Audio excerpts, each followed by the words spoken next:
નમસ્કાર દર્શક મિત્રો, જંબુસર ન્યૂઝમાં આપનું હાર્દિક સ્વાગત છે। દાદર નદીમાં મોતની છલાંગ લગાવનાર યુવકને શોધવા પોલીસ કવાયત હાથ ધરી। આમોદ જંબુસર વચ્ચે પસાર થતી દાદર નદીમાં ધમસાત પ્રવાહના 3 દિવસ પહેલા એક અજાણ્યા યુવકે મોતની છલાંગ લગાવી હતી, જેનો વિડીયો પણ સોશિયલ મીડિયામાં વાયરલ થયો હતો।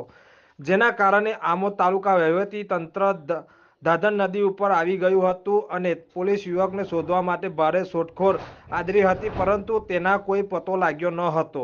ત્યારે જંબુસરનો હિતેશભાઈ મહેશભાઈ ખારવા માછી પણ ઘરે નહીં આવવાથી તેમના પરિવારજનોએ આમોદ પોલીસ મથકે આવી શંકાના આધારે તપાસ હાથ ધરી હતી। પરિવારજનોએ તેના જીવોના સ્લીપર ઓળખી બતાવ્યા હતા, ત્યારે આજે પોલીસે નદીમાં છલાંગ લગાવનાર યુવકને પરિવારજનોને હાજરીમાં ડ્રોન કેમેરાની મદદથી દાદર નદીમાં લાપતા બનેલા યુવકને શોધવાની તજવીજ હાથ ધરી હતી।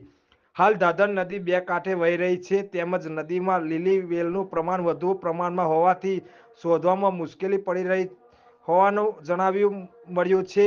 ડ્રોન કેમેરાની મદદથી શોધખોળ આદરતા દાદર નદી ઉપર લોકટોળા ઉમટી પડ્યા હતા।